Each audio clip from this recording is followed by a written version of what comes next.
up about, gee, well, he's a Muslim. So there's that with President Obama. Well, then there's Mitt Romney. Mitt Romney campaigning in the primary state of Wisconsin a couple of days ago. By the way, congratulations to all the Romney fans because your guy just won, sweeping Maryland, D.C. in Wisconsin. Santorum was kind of nowhere to be found. Anyway, Romney gets asked a question. He's out, I think he was like giving a campaign stump speech in a barn or something. Just looking like a regular old down-home guy in rural Wisconsin. And some guy gets up to the microphone and he starts to ask a question about religion. And he's got a big, thick book in his hands, big, thick, floppy book, like a Book of Mormon or a Bible or whatever. Starts off with this question. In the Mormon book, it says there were a blackness came upon all the children of Canaan. All right, and they dumped out of his microphone. He says, in a Mormon book. We don't know what book it is. He's like thumbing through the pages going, it's somewhere in here in this Mormon book. I know, I just saw it the other day. Anyway, he says, in a Mormon book, it says that blackness came upon the children of Canaan. Well, Mitt Romney says this. I'm sorry, we're just not going to have a discussion about religion, in my view, but if you have a question, I'll be happy to answer your question. All right, now, if I was Mitt Romney, it's a good thing I'm not. I just want to say, shut up. Just shut up. But anyway, Romney gets very patient. He says, do you have a question? And the guy thumbs through his, big floppy book some more. And then he finally says, well, anyway, do you think it's a sin for a white man to marry a non-white woman and to interracially marry? And Mitt Romney says this. No. Next question. Okay. Thank you, Mitt Romney. Way to go. That was a good answer. By the way, Mitt, you going to select Butch Otter to be your running mate? No. Next question. I didn't think so. You like my pal Kevin Miller? No. Next question. Oh, that was uncivil. Anyway, so Romney just, cuts the guy off and says, no, let's move on. But this is just only this is just the tip of the iceberg. I get solicitations for media interviews from all over the country on a pretty regular basis. I can't tell you. I really don't have a count, but I would say it's at least 4 or 5 different people in the last 3 days have emailed me saying, you want to interview me about my book? There's this proliferation of books about Mitt Romney and the evils of the Mormon Church. And people who want to be an expert guest on my show from outside of Idaho, other parts of the country, they want to jump in and explain why Mitt Romney can't serve 2 masters. He's enslaved to the leadership of the Mormon Church. He can't be president. I mean, I'm getting this over and over and over again. By the way, after that video clip of Mitt Romney in Wisconsin with the guy saying it's a sin to be, interracially married, an anchor at CNN, who better to really set the record straight on the Mormon doctrine, right, than an anchor at CNN? She had to weigh in on the matter. This character that was asking about the sin of interracial marriage, he was a Ron Paul supporter, by the way. Here's what CNN had to say. Ron Paul supporter had said the Mormon religion says interracial marriage is a sin, but it doesn't. Mormons actually preach that interracial marriages are discouraged because the challenges could lead to divorce. They equate it with a poor person marrying a rich person or an uneducated person marrying a PhD. Oh, I'm sure. Yes, of course. You Mormon folks, you gather at your little churches every Sunday for 3 hours and say, who's rich here? Okay, don't hang out with poor people. Please. Can we get beyond this religious nonsense and focus on the race for the White House and who is to be the next president? What do you think? Can we make it here in America?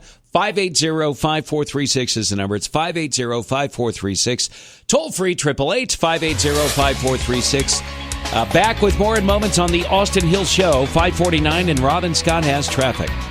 On Schmidt, weekday evenings at 7 on 580 KIDO, Idaho's place to talk. Glad you're with us on the Austin Hill Show. I am here weekdays 3 to 6. 580 KIDO is the place.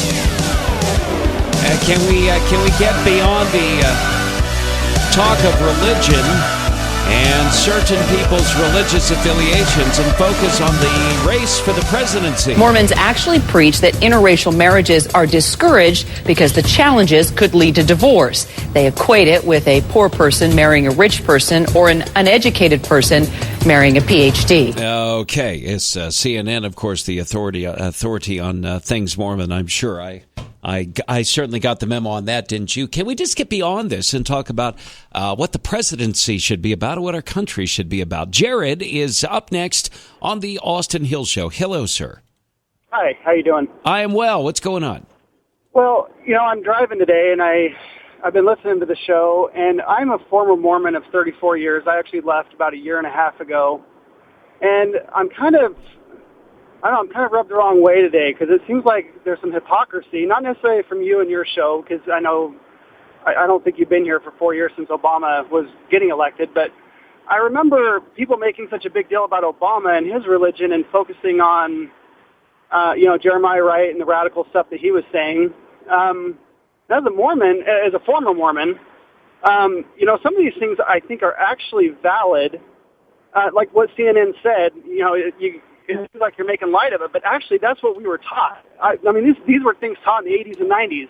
And in the church, they taught that if you were to marry someone of black descent, the only way to be forgiven would be to have your throat slit and the kids killed. So, I mean, this stuff is serious.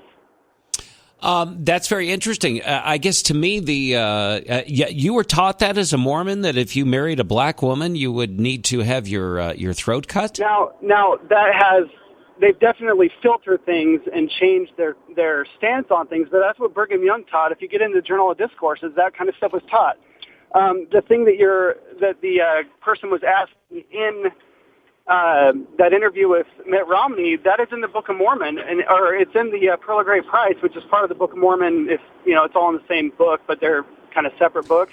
Well, listen, I appreciate your candor in this. Let me respond to this as a guy who's never been a Mormon. And can I just say, I'm not an Obama supporter. I actually kind of like Romney. I really feel like he could get things back on the right track. I do like his background. So right. But I think we should be fair and give, and look into the religion if we're going to do that with Obama and whether or not he's a Muslim or anything else. Because, I mean, there are things, you make oaths in the temple that you're going to follow the leaders of the church. And if the leaders were to put you in a position of, hey, this is what we need you to do, and you go against that, well, you've just given up your exaltation in the celestial kingdom. So, I mean, it is valid. Listen, I'll tell you what. I'll just say this. I do not believe, in fact, if you want to read further what I've written and thought about this, you can do a Google search with my name and the words Marxism and Mormonism. I do not believe that the dominant media forces in this country or throughout the world